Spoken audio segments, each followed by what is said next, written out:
Acknowledge the Real Bravado Network and those that support our content over here.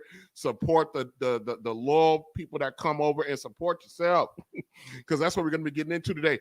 But before we get into it today, listen. Let me talk to you. Let me talk to you for a second before we get into our subject today. As I've gotten older, as I've gotten a little bit older, I have grown very, very tired of excuses. I have gotten to the point in my life where either you do or you don't do. Either you do something or you don't do something. Either you fix it or you don't fix it. I have grown tired, especially from my own people, of always having an excuse for something. And I'm not saying that there are not things that happen in your life that affect, your circumstances, your situations. And oftentimes, because this thing called life can be so complicated and so unpredictable, you can't necessarily all the time control what happens to you, but you can control how you respond to that. And I know that sounds pretty cliche. The thing about Black folk in general, we have been in this perpetual state of victimhood. It almost feels like being a victim is ingrained in our DNA, especially when some of the things that happens to us is self-inflicted. And the self-inflicted issues are worse to me when you make excuses or try to play victim for decisions and choices that you make yourself. And I'm not talking from a perspective of being on my high horse. I have been in those very situations. Let me give you an example. When I made it to college, I had a girlfriend at the time that was my high school sweetheart, and we ended up going to college together. Maybe I'll go into that story a little bit in great detail because I actually am very grateful for some of the things that she's said to me. If it wasn't for her to a degree, I probably would have not gone to college right after high school. But I remember when I got to my apartment right before the start of the school year, because I ended up not staying in the dorms. I remember her saying to me, she said, no matter what happened while you were in your grandmother's home, no matter what happened to you up into your from life, from today forward, whatever happens to you is your responsibility. You are in control of this.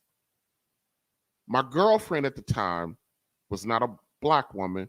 She was from her family history was from India. And that was her perspective about me. She, all through high school, saw how I lived, saw the circumstances, got a glimpse into my family dynamic, my family background, and got a glimpse into my mindset. And that was what she decided to tell me at the time. And because I was so not accustomed to hearing anything like that, I didn't pay it any attention. And so over the next several years, I kept finding myself in various situations that, whether it was my fault or circumstances, but something was always happening to disrupt my life. There was something always happening to make me not quite get to where I need to be. There was always an impediment. There was always a roadblock. There was always something. Then one day I got hired on by the Urban League. And I had a supervisor, and this brother, my God, even to this day, now I'm all these years past this brother as my supervisor, this man talked to me, hounded me, pushed me in a way that I had never experienced before.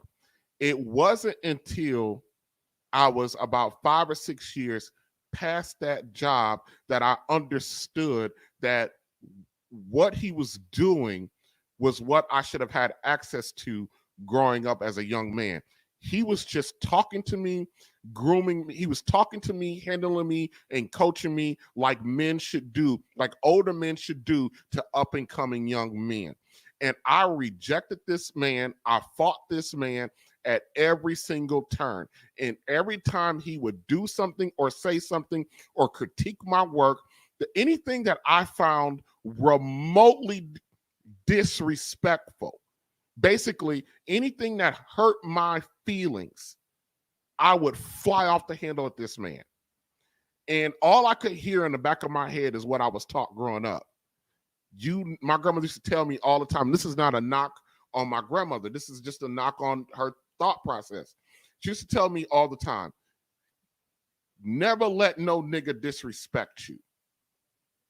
Don't take no shit from nobody, ever. If they got the nerve to get out of line with you or they say something you don't like, you get that MF where he stand. That's all I knew. And that's all I saw growing up. So when I had this man who, by the way, I had very little interaction with male authority up until him. Every time he did something that I found disrespectful, which it wasn't disrespectful, by the way, it was just my feelings were hurt, I would fly off the handle. I was so stupid that I don't remember what led to the incident, but we were discussing a proposal that I was writing to renew a grant. And I turned it in and he ripped that sucker upside down, one side, the other. And when he was just going through line by line, page by page, section by section, critiquing this proposal, this grant proposal, this renewal for the grant, it was so brutal. And by the way, this was my first time being asked to do something like this. And my dumb self was so arrogant as to think that I wasn't going to need any coaching or feedback. Well, at least not to the degree that I got it.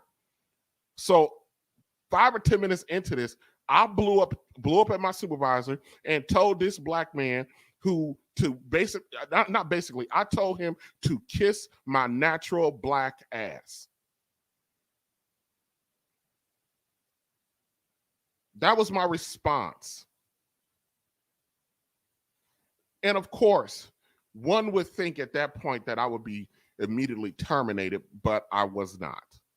I was sent home. And you would think that I would have learned my lesson from that. I was sent home that day. You would think I would have learned my lesson. But a few short months later, I had a run-in with the CEO of the Urban League, which is another black man. He came in barking at me about something, and because somebody told him something that wasn't true, and he came in the room barking at me. And guess what I did? The same thing I did previously that got me sent home maybe a few months earlier, but this time I had the balls to tell the CEO of the organization that I was employed in to kiss my ass. And guess what happened? Anybody want to take a guess what happened?